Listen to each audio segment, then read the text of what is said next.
Hello students, आज हम लोग मुस्लिम एजुकेशन एंड मेडिएवल एजुकेशन के बारे में पढ़ेंगे। मुस्लिम एजुकेशन की शुरुआत 10th सेंचुरी एडी में शुरू हुई थी और ये लगभग 18th century mid 18th century AD तक रही थी। ये वो समय था जब भारत काफ़ी संपन्न देश माना जाता था 10th सेंचुरी में, और यहाँ की समृद्धि से बाहर के देश के लोग बहुत ही आकर्षित हो गए थे कि यहाँ भारत बहुत ही संपन्न देश है। तो यहाँ पर व्यापारी लोग और सम्राट, विदेशों के सम्राट जो है बहुत अट्रैक्ट हुए थे कि यहाँ की वेल्थ से, और यहाँ पर सम्राटों ने आक्रमण करना शुरू कर दिया था उस समय। और उन्होंने कुछ तो यहाँ की वेल्थ को लूट कर चले गए वापस अपने देश में, लेकिन कुछ यहाँ के प्राकृतिक वातावरण से अट्रैक्ट होकर यहाँ पर उन्होंने अपना साम्राज्य स्थापित करना चाहा। ऐसे ही व्यापारी वर्ग के लोग भी यहाँ की समृद्धि से अट्रैक्ट होकर यहाँ पर उन्होंने अपना व्यापार करना शुरू कर दिया और साथ में यहाँ रहने भी लगे। भारत में आकर धीरे धीरे जब शुरुआत हुई उस समय 10th सेंचुरी में एडी में, धीरे धीरे मुग़ल भी 11th सेंचुरी में करीब भारत में आए। बाबर आए सबसे पहले, तो वो भी यहाँ की धन संपदा और प्राकृतिक वातावरण से बहुत ही प्रभावित हुए और उनका भी मन बना कि यहीं मतलब अपना साम्राज्य स्थापित करें। तो वो लेकिन कुछ कारणवश वो मतलब वो अपना साम्राज्य इतना बढ़ा नहीं पाए। वो इब्राहिम लोदी से उनको युद्ध करना पड़ गया और बहुत सी समस्याएं उनको सामना करना। इधर एजुकेशन की दृष्टि जैसे जैसे मुस्लिम लोगों ने यहाँ भारत में इन्वेट करना शुरू किया, मतलब आक्रमण करना शुरू किया, तो अपने साथ साथ वो इस्लामिक कल्चर, एजुकेशन, सब चीज़ें भारत में ले आए। इस्लामिक कल्चर की और एजुकेशन की शुरुआत तभी से हुई भारत देश में। वो अपने प्राइमरी एजुकेशन, सेकेंडरी एजुकेशन, मुस्लिम एजुकेशन में प्राइमरी एजुकेशन मकतब को कहते हैं। मकतब अरेबिक वर्ड में मकतब का मतलब होता है प्राइमरी एजुकेशन, और मदरसा आगे वो फर्दर स्टडी को वो मदरसा में होती थी। प्राइमरी एजुकेशन आपका मकतब में होता था। धीरे धीरे ये जो एजुकेशन का प्रोपोगेशन हुआ, प्रचार हुआ, और इसके ज़रिए धर्म की स्थापना भी भारत में करना चाहा इस्लामिक कौम के राजाओं, मतलब सम्राटों ने। और वहाँ के जब हुमायूं, अकबर, ये लोग इनके शासन काल में एजुकेशन बहुत फ्लरिश किया। अकबर के शासन काल में मुख्य रूप से वो बहुत पढ़ाई लिखाई पे भी ध्यान देते थे, तो वो उस समय एजुकेशन का बहुत इम्पोर्टेंस समझे और उन्होंने बहुत ढेर सारे मकतब मदरसा की स्थापना की दिल्ली में, आगरा में, और उन्होंने एजुकेशन को प्रमोट किया बहुत ज़्यादा, सम्राट अकबर ने। जो बहुत से उलेमा होते थे वो जो है पूरा एजुकेशन का सिस्टम संभालते थे, करिकुलम वगैरह सब वो देखते थे। तो उलेमा जो है वो अकबर के बनाए हुए करिकुलम को बहुत फॉलो करते थे, जिसमें वो अपने धर्म के अलावा पहले तो वो उर्दू सिखाते थे और अपने धर्म के प्रचार के लिए वो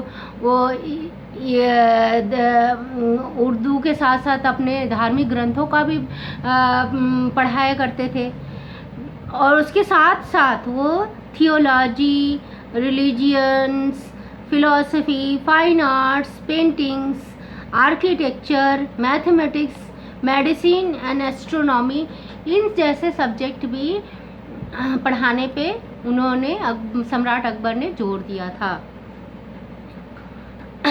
नेचर और कैरेक्टरिस्टिक क्या था मुस्लिम एजुकेशन का?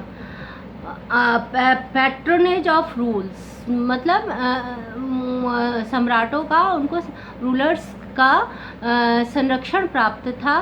इन एजुकेशन इंस्टीट्यूशन को, मकतब और मदरसा को बहुत से धर्म के लिए लोग दान दिया करते थे, धर्म दान दिया करते थे इन मकतब को, और संरक्षण प्राप्त था सम्राटों का इन मकतबों और मदरसाओं को। और इसके बावजूद सम्राट और जितने भी शासक होते थे वो मकतब और मदरसा के कामों में हस्तक्षेप नहीं किया करते थे। और इन मकतब और मदरसा में रिलीजियस डोमिनेटेड एजुकेशन हुआ करता था। धर्म को वो सर्वोपरि मानते थे। अपने धर्म, मुस्लिम धर्म के प्रचार के लिए वो ज़्यादा वो उसी टाइप की पढ़ाई कराया करते थे जिसमें उर्दू का ज़्यादा हो, और इस्लाम धर्म का प्रचार करने के लिए वो ज़्यादा अपनी चीज़ों को पढ़ाया करते थे। और ये देश के कोने कोने में सम्राट अकबर ने मकतब और मदरसा खोलना शुरू किया। मकतब मदरसा तो मुख्य रूप से मेन सिटीज़ में होता था, लेकिन मकतब जो है हर एक गांव में ज़रूर होता था। एक डिसिप्लिन का बहुत ये फॉलो करते थे, प्रावधान था कि गुरु शिष्य की परंपरा भी बहुत ही उम्दा किस्म की थी। सब अपने कर्तव्यों को अच्छी तरह से समझते थे और गुरु का स्थान बहुत ऊंचा माना जाता था। नॉर्म्स कंडक्ट करने होते थे, जैसे कि pattern of thought, building bye personality का, अपने चरित्र का उच्च निर्माण करना इनका मुख्य उद्देश्य हुआ करता था। टीचर पीपल रिलेशनशिप बहुत ही अच्छे थे, मतलब जैसे कि बुद्धिस्ट सिस्टम में और ब्राह्मणिक सिस्टम में हुआ करता था, वैसे ही इस्लामिक सिस्टम में भी गुरु को बहुत ही ऊंचा सम्मान मिलता था। कम वेतन के बावजूद उनको, टीचर को, बहुत ही समाज में इज्जत प्राप्त थी और सोसाइटी में उनका बहुत रुतबा होता था। और वैसे ही शिष्य भी अपने गुरु का आदर किए करते थे। लेकिन जहाँ पर अगर ऑर्फनेज वगैरह में जहाँ पर गुरु भी साथ में, अगर और कई जहाँ पर शिष्य साथ में रहते थे उनका अलग तरह का रिलेशनशिप होता था। लेकिन जहाँ पर शिष्य चले जाते थे अपने घरों को, तो जैसे गुरुकुल सिस्टम में होता था कि वो शिष्य को रहना पड़ता था अपने गुरु के साथ, तो यहाँ इस तरह का थोड़ा सा नहीं था। यहाँ पर शिष्य शिक्षा ग्रहण करने के बाद मकतब में अपने घर को चले जाया करते थे। और टीचर बहुत लर्नड हुआ करते थे, उनको बहुत नॉलेज हुआ करती थी। उनका एम ही होता था नॉलेज गेन करना, और जो टीचर वही बनता था जो कि उसको अपने प्रोफेशन से बहुत ही लगाव होता था। Teachers took teaching for love of learning, मतलब उनको टीचिंग प्रोफेशन से और सिखाने से लगाव होता था, इसी वजह से ये प्रोफेशन चूज़ करते थे। इंडिविजुअल इंस्ट्रक्शन दिया जाता था। बच्चे कम होते थे तो टीचर हर एक स्टूडेंट्स पे अपना ध्यान देते थे। इसके बावजूद वो जो सीनियर स्टूडेंट्स होते थे उनको मॉनिटर बनाते थे, और मॉनिटर जो होते थे वो अपने गुरु की एब्सेंस में वो पूरा ध्यान देते थे। जितने भी और स्टूडेंट होते थे उनसे कम उम्र के या कम दर्जे के, तो उनको वो पूरा ट्रेनिंग वैसे ही देने की कोशिश करते थे जैसे कि गुरु देते थे, उनके मौलवी जी देते थे। डिसिप्लिन बहुत ही ज़्यादा हार्ड था। अगर कोई बच्चा अनजस्टिफाइड एक्ट करता था या आपराधिक प्रवृत्ति का होता था, डेलिक्वेंट हैबिट होती थी जिसमें, तो उन बच्चों को बेतों से मारा जाता था और स्लैप्स भी मारे जाते थे। और इवन मुर्गा बना दिया जाता था और उनको कहा जाता था टिप टो पे अपने बैठिए। और types of institution, primary education was मतलब इंस्टीट्यूशन यही थे कि प्राइमरी एजुकेशन मकतब में होता था और मदरसा में हायर एजुकेशन होता था। वोकेशन ट्रेनिंग पे अकबर ने बहुत ध्यान दिया था। आईने अकबरी में लिखा हुआ है कि अकबर जो है vocation, technical knowledge, professional education सब पे बहुत वो अपना फोकस किया करते थे। The passage makes interesting regarding to the provided valuable information, the system of instruction that is curriculum method of teaching. Ain-e Akbari में ये पैसेज मिलता है कि जो अकबर थे वो करिकुलम और मेथड ऑफ टीचिंग पे बहुत ही ध्यान दिया करते थे और वो मतलब अपने देश में चाहते थे कि उनके मतलब लर्न पर्सन ज़्यादा हों अपने उनकी कंट्री में, उनके मतलब उनके साम्राज्य में ज़्यादातर लर्न लोग हों। इसके लिए वो बहुत प्रयास भी किया करते थे।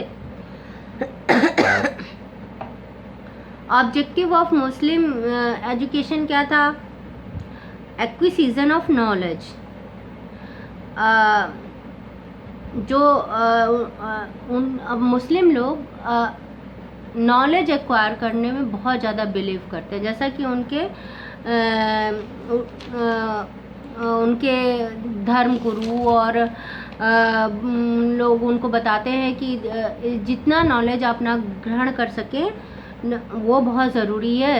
नॉलेज उनका मतलब ये था कि आप जब क्रैडल टू ग्रेव तक आप नॉलेज गेन करते रहिए, जब से आप पालने में हैं, पालने से लेकर और कब्र तक लर्निंग की प्रोसेस चलती रहती है। जैसे हम लोग कहते हैं कि learning is a continuous process, मतलब सीखना एक निरंतर चलने वाली प्रक्रिया है। तो इसी तरह से उनका भी ये मानना था कि हम पालने से लेकर कब्र तक सब चीज़ सीखते रहते हैं।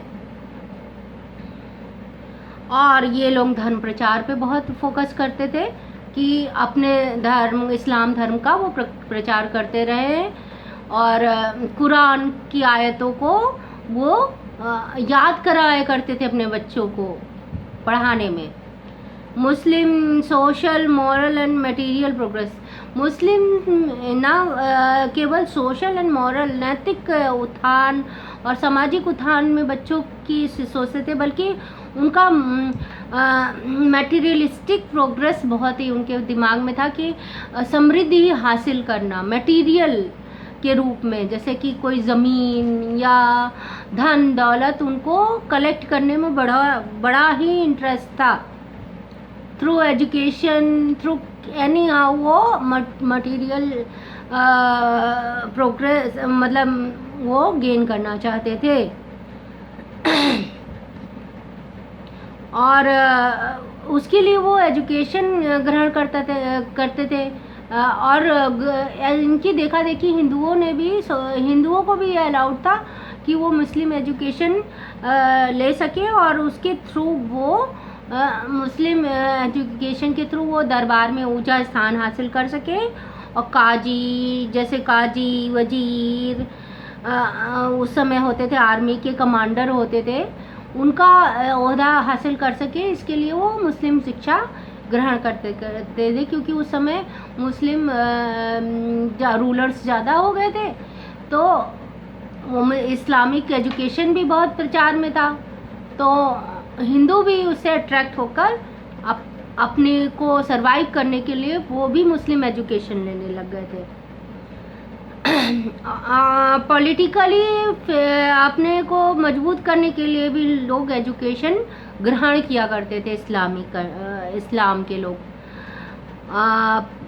Preservation and spread of Muslim culture, उनका ये मेन मुद्दा था कि थ्रू एजुकेशन वो अपने धर्म का संरक्षण कर सकें और अपने कल्चर को, मुस्लिम कल्चर को बढ़ावा दें।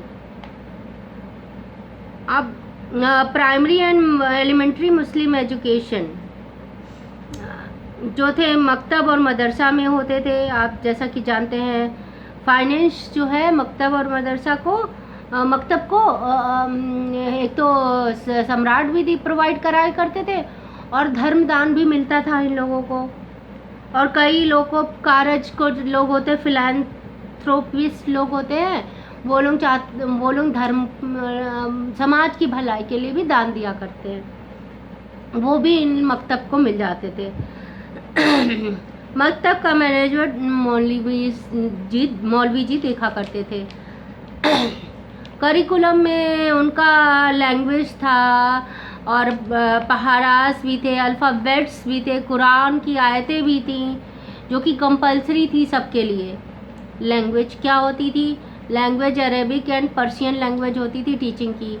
Fees there were several village school, there is student require, मतलब उनको पे देने की कभी कभी ज़रूरत पड़ती थी इन द लैंड के रूप में।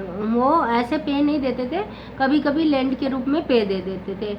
ऑर्फनेज में भी क्योंकि वहाँ काफ़ी दान होता था, वहाँ पर भी पढ़ाई अच्छे तरह से बच्चों की कराई जाती थी।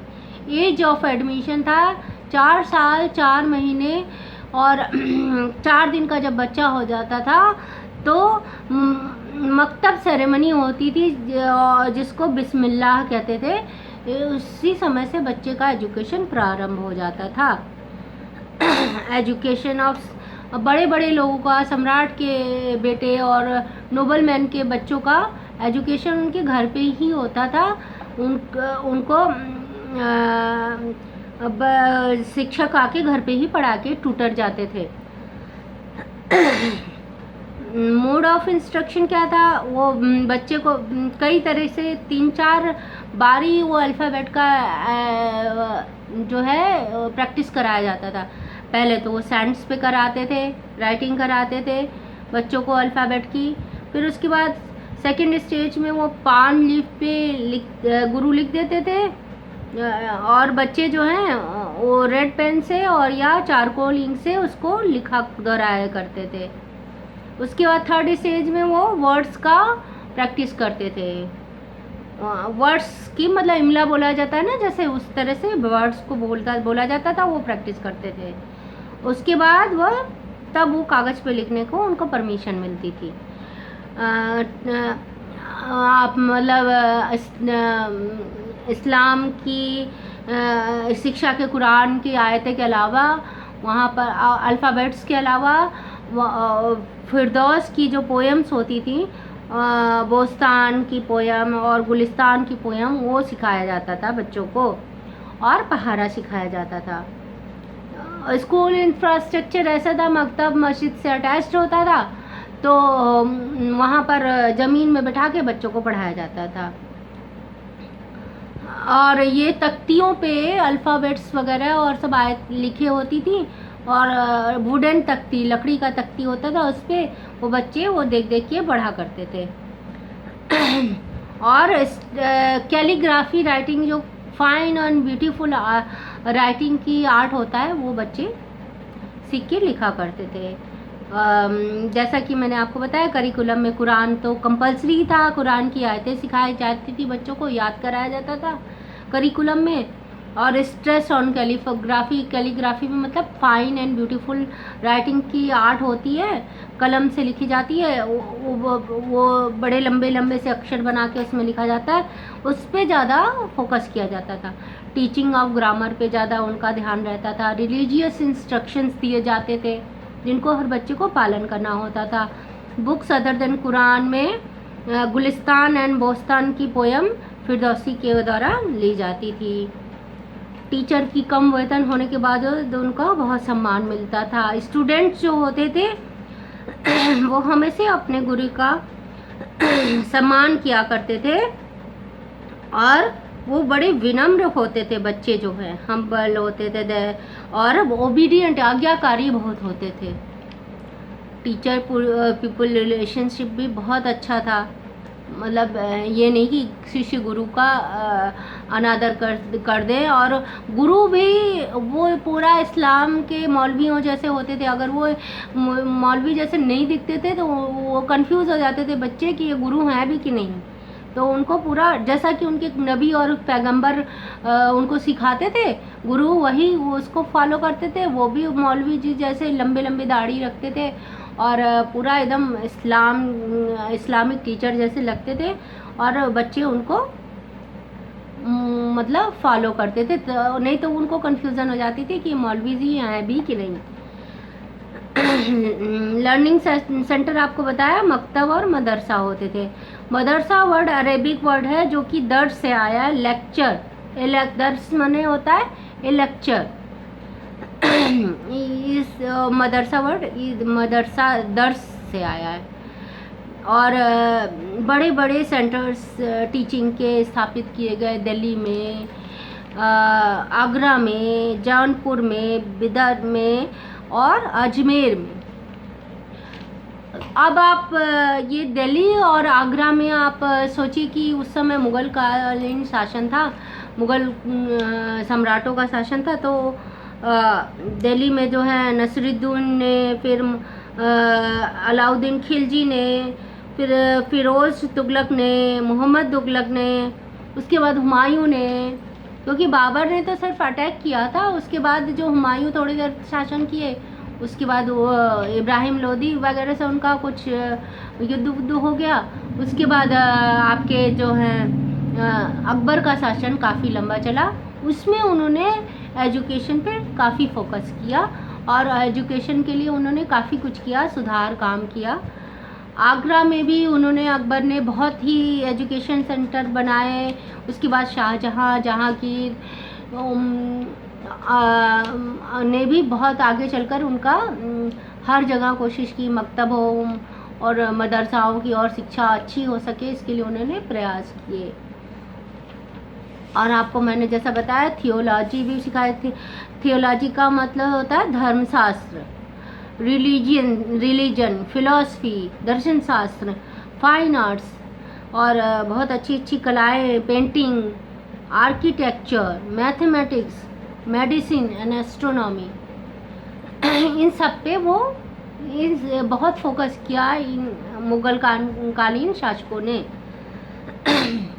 आप औरंगजेब थोड़े से ऑर्थोडॉक्स टाइप के थे, तो वो अपने धर्म पे ज़्यादा फोकस करते थे। उनका मानना था कि हमारा धर्म ही बस श्रेष्ठ है और वो उसी को आगे बढ़ाने के लिए ज़्यादा और बहुत ही स्ट्रिक्ट टाइप के थे।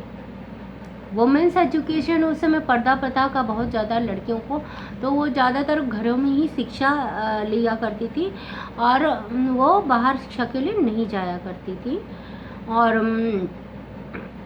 जब अगर वो छोटी लड़कियों को थोड़ा सा मकतब में फ्री था कि थोड़ा सा कुछ गरीब घर की बच्चियाँ आ जाती थी, लेकिन समृद्ध घर की बच्चियाँ जो हैं अपने घर पे ही शिक्षा लिया करती थी। और उसमें वो क्या पढ़ा करती थी, वो कुरानिक एक्सिजीनिसिस पढ़ा करती थी, प्रोफेटिक ट्रेडिशन पढ़ा करती थी, मुस्लिम लॉज जिसको सरिया कहते हैं वो पढ़ा करती थी एंड उससे रिलेटेड सब्जेक्ट्स पढ़ा करती थी, अध्ययन किया करती थी। अजमेर में भी मोहम्मद गौरी ने एजुकेशन सेंटर्स बनाया, बहुत उन्होंने मकतब खोले और उन्होंने चेन ऑफ मदरसास की स्थापना की। और बिदर में भी इन्होंने मोहम्मद गवान ने की थी। जौनपुर में शेरशाह सूरी ने की थी। एजुकेशन का प्रचार प्रसार ऐसा नहीं था कि मुस्लिम पीरियड में नहीं हुआ था, लेकिन उस समय कुछ अंधविश्वास भी लोगों के मनों में घिरता गया और इतना साइंटिफिक डेवलपमेंट नहीं हुआ उस समय जितना यूरोप में हो रहा था उस समय। काफ़ी इधर इंडिया में इस तरह का कुछ नहीं था। वो मुस्लिम एजुकेशन पे ज़्यादा फोकस, मुस्लिम और हिंदू, ऐसा नहीं था कि हिंदू पूरी तरह से इरेडिकेट कर दिए गए थे, हिंदू एजुकेशन भी था, लेकिन जैसे वहाँ सम्राट जो होते थे मुस्लिम होते थे, तो वो पसंद करते थे कि इस्लामिक शिक्षा ग्रहण किए हुए व्यक्ति को अपने दरबार में रखें, और उसके लिए वो कोतवाल हुए और वजीर हुए, सब वो इसी तरह के लिया करते थे जिनको इस्लामिक शिक्षा ग्रहण किए होते थे।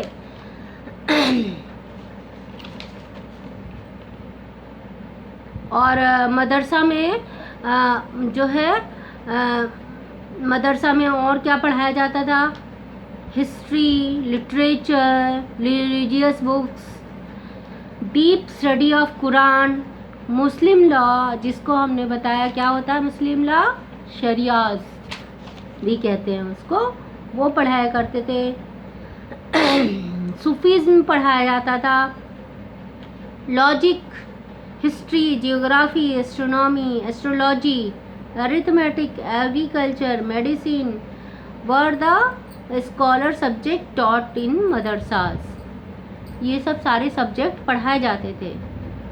और गुंडेशपुर एक बहुत फेमस जगह है जहाँ Persia were renowned academic of learning in city of Gundeshapur during late antiquity, the intellectual centre of Sasanid empire. वहाँ उस समय वो ये बहुत ही जाना जाता था, ये गुंडेशपुर। वहाँ पर वो एक जैसे ईरान की यूनिवर्सिटी टाइप का था, वहाँ पर बहुत अच्छी पढ़ाई वढ़ाई हुआ करती थी, एक मदरसा बहुत ही इम्पोर्टेंट था। और आपको बता दिया तख्तियों पे जो पढ़ाया जाता, लिखा होता था, तख्तीस पे वुडन बुक होते थे जिसपे कुरान की आयतें लिखी होती थी और अल्फ़ाबेट्स लिखे होते थे जो बच्चे पढ़े करते थे। और ब्यूटीफुल राइटिंग होती थी जिसको कैलीग्राफी कहते हैं, उसको बहुत सिखाया जाता था बच्चों को, घुमा घुमा के उसको लिखा जाता है, लंबे लंबे अक्षर कर दिए जाते थे, वो बहुत ही अच्छी हैंड राइटिंग होती है, उसको वो सिखाया जाता था। ये सब चीज़ें बच्चे बहुत सीखते थे। अब मेरिट्स और डीमेरिट्स क्या हैं?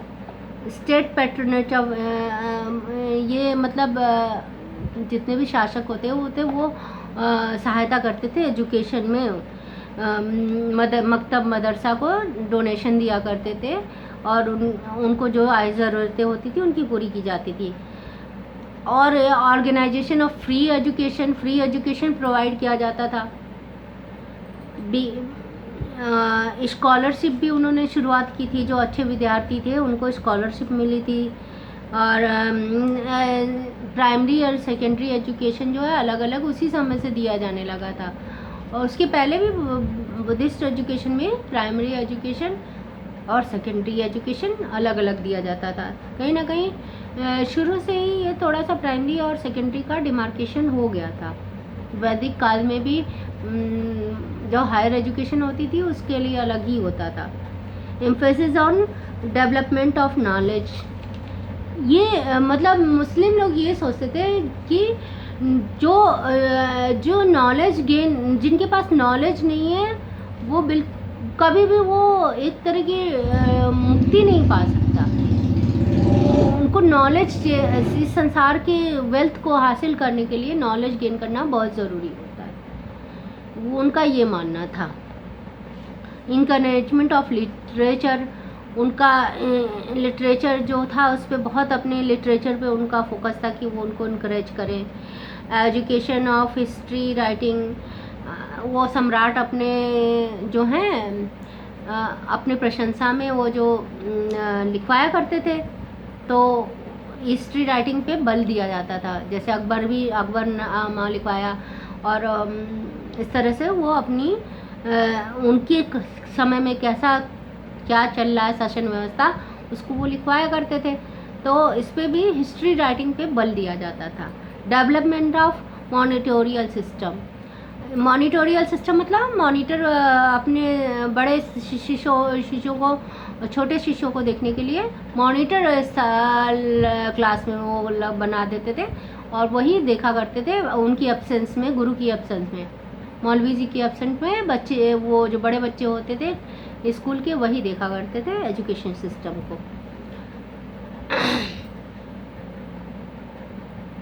और लैंग्वेज, इंडियन लैंग्वेज को थोड़ा सा इन्होंने अपोज किया। ये कुछ डिमेरिट्स हैं,